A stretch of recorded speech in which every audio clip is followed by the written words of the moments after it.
My name is Brad. I'm the operations manager over at Flycraft, and Kevin and I are heading up to Henry's Fork this weekend to fish, hopefully the salmon flies, and we're going to give you a rundown of rods we're bringing, what type of flies we're using, what we're going to have in our go box, and everything that we're going to be camping with throughout this whole time. So Yeti box is what we're going to be having all of our stuff stored in. This is what we have just stashed underneath the front seat of the X or the Guide. We're going to be bringing both of those boats with us for this trip since we got 6 people coming, and these just fit well. But we have quite a few different options that we'll be fishing this trip, and the big thing that we're trying to hit is the salmon flies. So it is not an exact science. We kind of are relying on kind of some of the locals up there to kind of give us an idea of where they are at what point in the Henry's Fork. So what our plans are may change. And if you ever are trying to chase a hatch, you're going to have to be pretty prepared to adjust your plans. If you're planning to fish one section of the river, the flies may be above or below. You may have missed it. You may hit it, but you got to be willing to adjust where you're planning on going because the bugs may not be there. They may hit a couple, but they're not going to be the fire action that you're really looking for. So my go-to for any type of big terrestrial, hoppers, salmon flies, anything like that, is a chubby. I have them tied in a variety of sizes, different colors, and we have those going from around a 4, and then I have them down to a 16.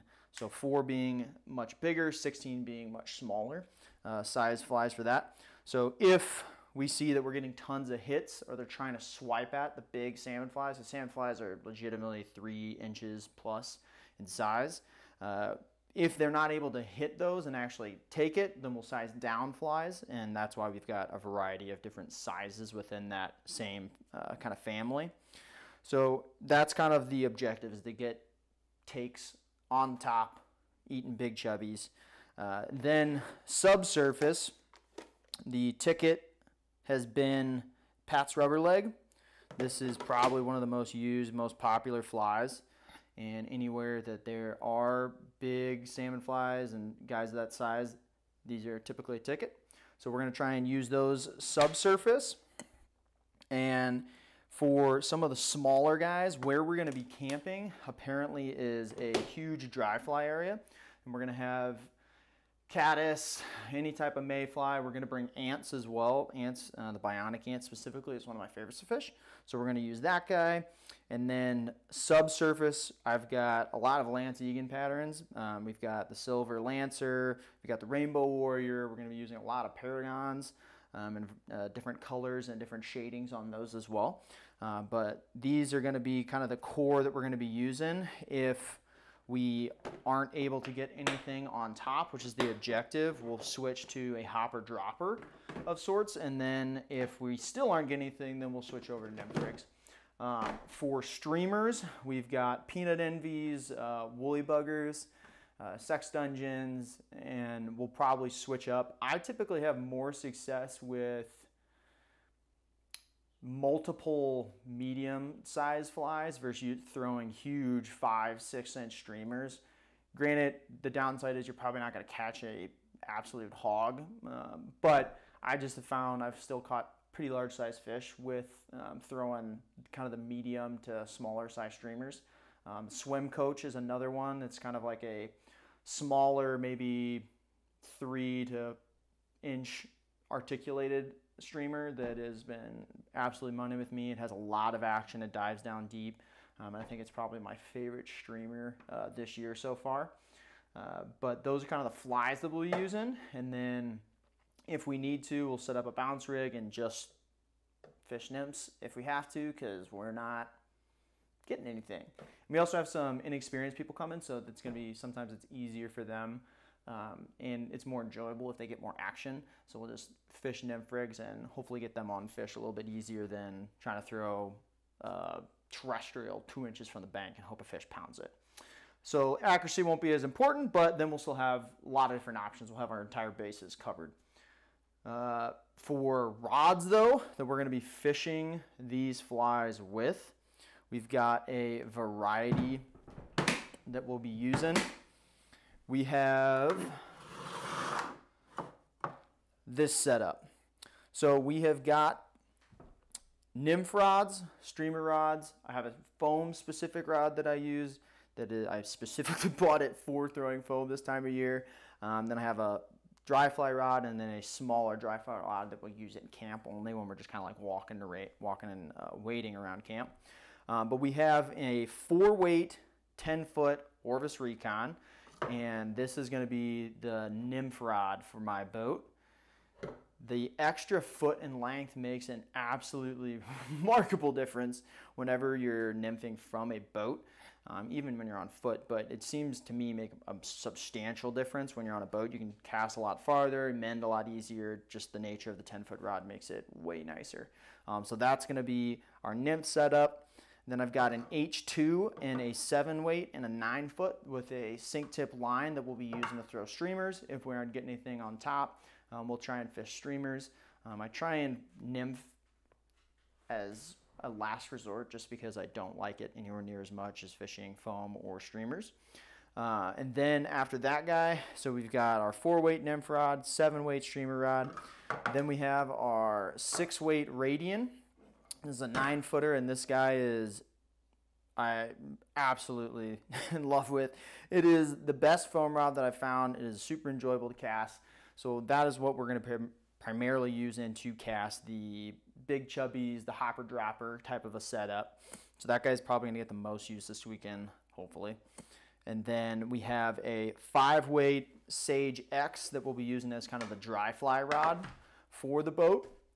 And that's in a 8.5, but that's going to be for throwing the smaller dries. If we have green drakes and those are hitting too, we can have one rigged up for that. So if we need to, we can switch from foam to a smaller dry or anything really quickly. And then just for camp walking and wading around, we got a Scott G Series in a 4-weight. That's kind of the rod setup that we have. And again, it's not vital that you have multiple rods, but it does make things way easier when you are in a boat and when you do have the chance, because things can switch pretty quickly and not having to completely break down an entire rig, re-rig the rod.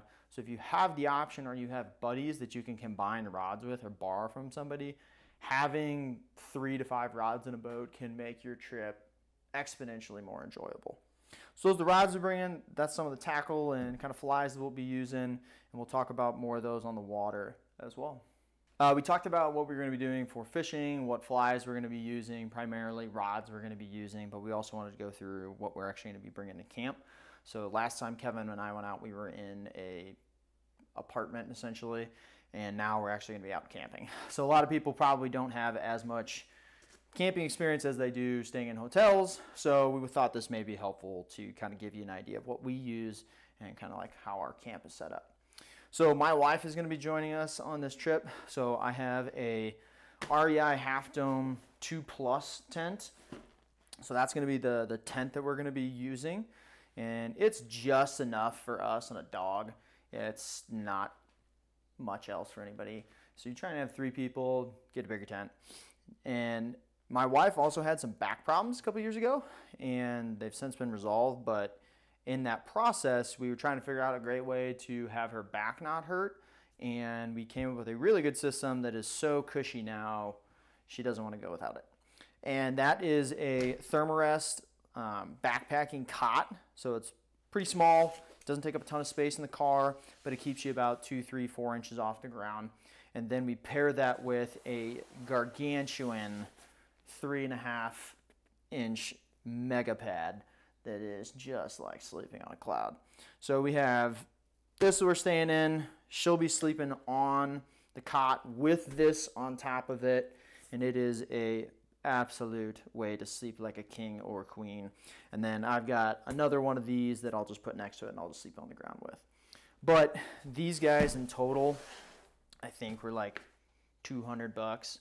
So it's not that expensive to have a real luxurious camp. And then tents, I mean, you can get Coleman tents or anything from Walmart, or if you want to buy nicer tents at REI's and places like that, you can spend as much as you'd like. So that's going to be kind of the sleeping arrangements for what we'll be doing. We also have hammocks that we bring on all of our trips just to have at camp, lounge around with, and if the weather's nice enough, we'll sleep in them, but that's kind of our normal setup. Water. I've had this jug for probably 15 years, and it is an absolute dream. Now, it's just a simple jug. We just use this to fill up beforehand, and then we have enough water for typically an entire weekend with a couple of people. So that's pretty easy to deal with. For cookware, we typically have everything in just a one tote that we bring it in. Brandon, our sales manager, has a huge tote that has got everything in the world. It probably has more stuff than most people's kitchens in their house does. So we got some great ideas from him for kind of organizing a camp kitchen of sorts.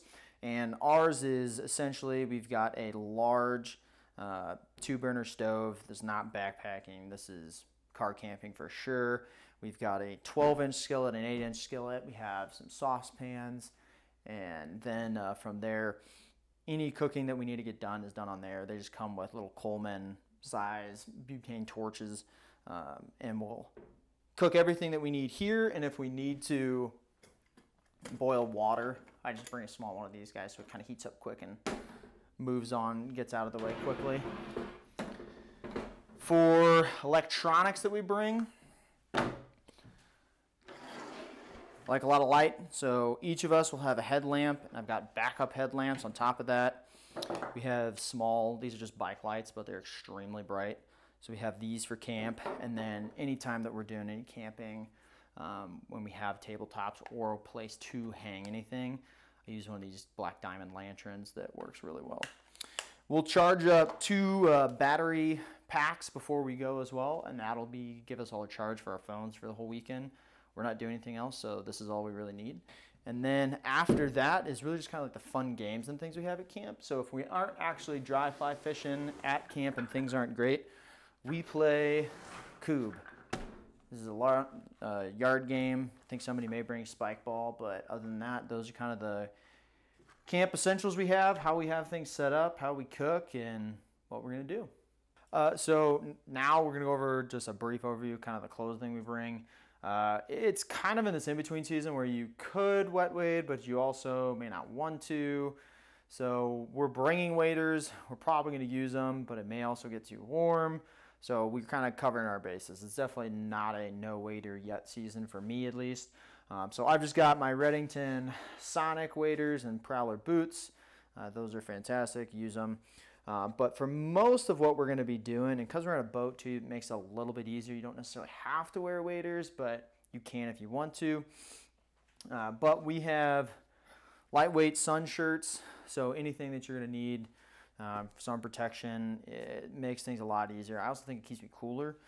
But with the sun shirts, I just have a lightweight pair of nylon pants that I always wear for the day, and then at night I've got a fleece lined kind of warmer pair of pants because it is going to get down to the 40s and high 30s at night, so those will be there to keep you warm in the early mornings. And kind of in the evenings, I've just got a puffy vest that I'll use that kind of bridges the gap between kind of summer and the sun and early mornings with the chill. I do have a puffy with me that I'll bring for at night, and depending on how early we start, if it is pretty chilly, we'll have that guy for us. And then I always bring a rain jacket. You never know what the weather's going to be. These ball up pretty tight, and I just keep them in our go box in the tent, so in case anything happens, I've got that ready to go. Hat, always have a hat, and always have sunglasses. I don't fish without either of those anytime, just on the off chance that a hook comes flying back and smokes you in the face. 1,000 pictures on Instagram you can see of people getting caught with hooks in their face. Another reason to fish barbless. But also because we do have some novices with us, it makes it even more important because they don't have perfect technique. Things may come flying. So sunglasses, hat, pretty critical. Waders right now, depending on how warm you are, could be optional. But then sun shirt, nylon pants, quick dry, some warmer pants for the evening, and then we kind of have, depending on what temperatures throughout the day, we've got some different layering options to peel off or add on to kind of stay comfortable. So this is everything that will be taken to Idaho. If you have any questions, put some in the comments below. You can hit us up on our website. We're going to drop links below to some of the gear and things that we have if you have questions on that. But in general, if you're trying to plan a big trip out west or just getting started, give us a question and we'll help you out.